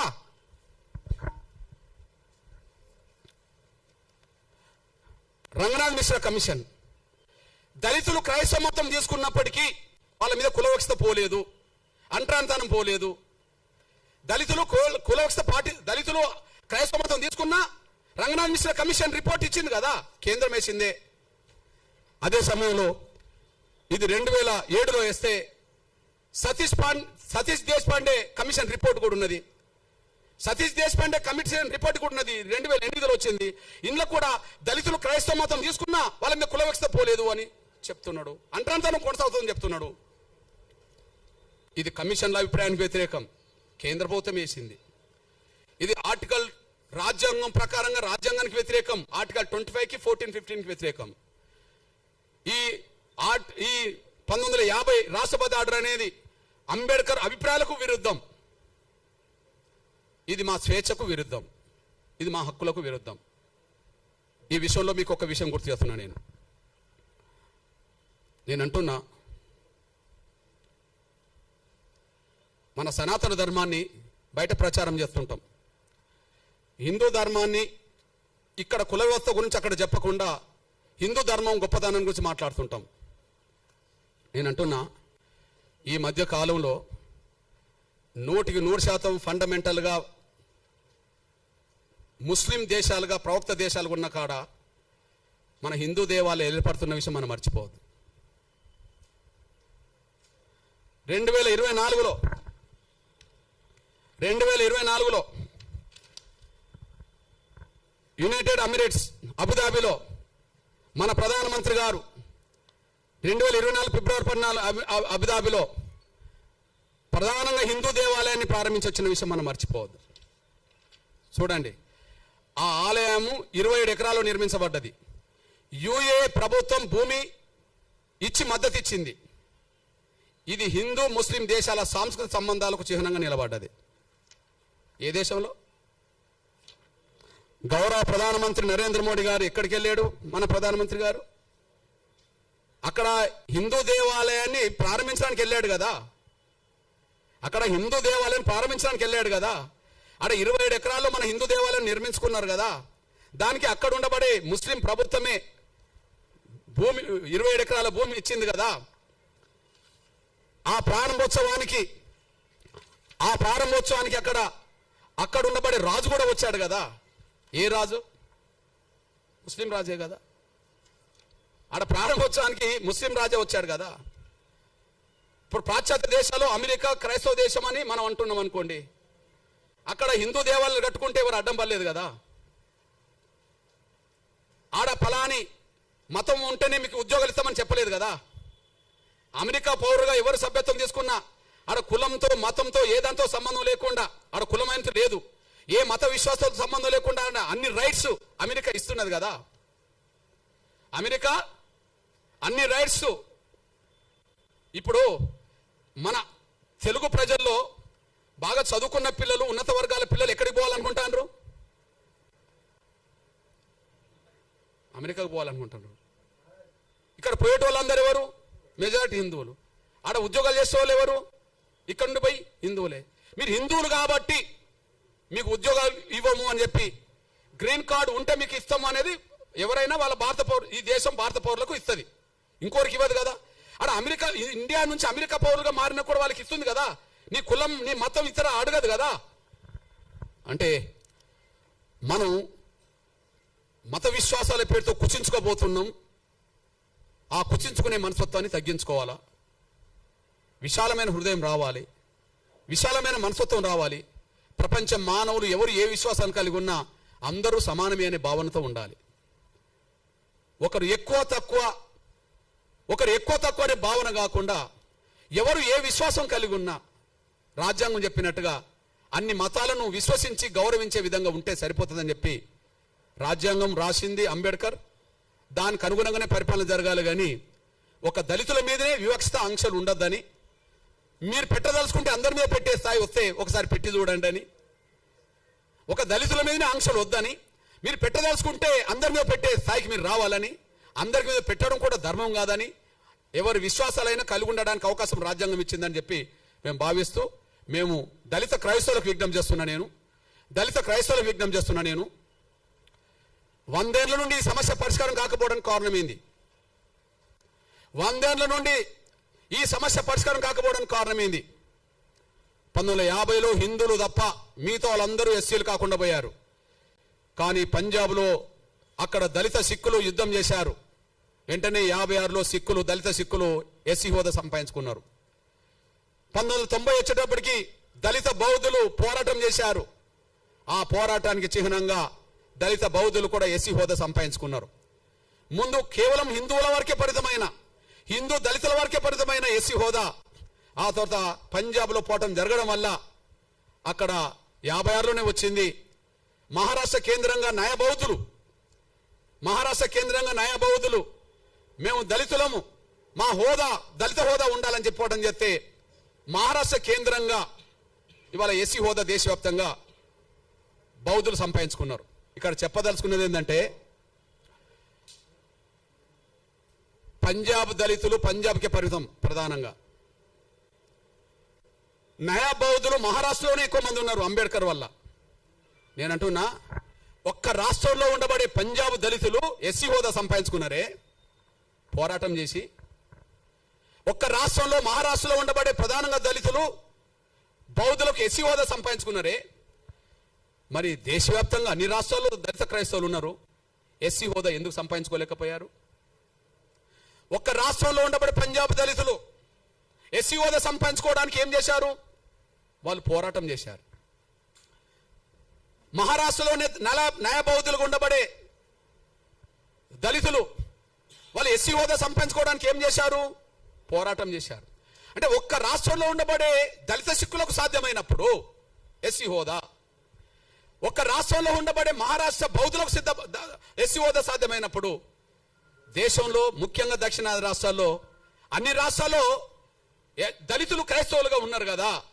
మరి అన్ని రాష్ట్రాల్లో దళిత క్రైస్తవులు ఎస్సీ హోదా సాధించుకోకపోవడానికి కారణం ఏందన్నప్పుడు వాళ్ళకి వీళ్ళకు తేడా ఏంటంటే, వాళ్ళు ఒక్కొక్క రాష్ట్రంలోనే ఉన్న వాళ్ళు పోరాటం సాధించారు. కానీ ఇక్కడ పోరాటం కాకుండా ప్రార్థనకు పరిమితమయ్యారు. చర్చిల్లోనే ప్రార్థన చేస్తారు కానీ బయటకు వచ్చి పోవటం చేస్తలేరు. వీళ్ళకు నేర్పింది కూడా అగ్రకుల బ్రాహ్మణులే, మీరు పోవటం చేయదురా నాయన అని చెప్పి. ఎందుకంటే కుట్ర చేసింది వాళ్ళే, పోరాటం చేయొద్దని చెప్తున్నది వాళ్ళే. ఎస్సీలు కాకుండా కుట్ర చేసింది అగ్రకుల క్రైస్తవులే, ఇప్పటికీ వాళ్ళే. కొన్ని కోట్ల మందిని ప్రభావితం చేసే ఈ అగ్రకులాలకు సంబంధించిన ఫాదర్లు, పాస్టర్లు వాళ్ళ ప్రార్థన మందిరాల్లో దళితులు క్రైస్తవులుగా మారితే వాళ్ళని దళితులుగా లేకుండా చేయడం అనేది న్యాయం కాదని చెప్పి అన్ని వర్గాల క్రైస్తవులను ఎందుకు బయటికి రప్పించలేరు? అంటే దళిత క్రైస్తవులు వాళ్ళ హక్కులు కోల్పోవాలి, వీళ్ళు బానిసలుగా వీళ్ళ దగ్గర మిగిలాలి. వాళ్ళ హక్కులు కోల్పోవాలి, వాళ్ళు బానిసలుగా మిగిలాలి. అంటే బానిసలుగా మిగిల్చుకోవడం కోసమే అగ్రకుల క్రైస్తవ ఫాదర్లు పాస్టర్లు వాళ్ళ దశమ భాగం మాత్రం రప్పించుకుంటారు. ఇక్కడ మీ అన్నగా ఒక విషయం గుర్తు చేస్తున్నా నేను,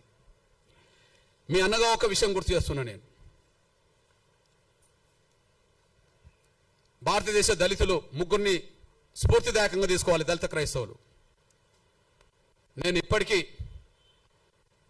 హిందూ మతంలోనే అంబేద్కర్ ఉన్నప్పటికీ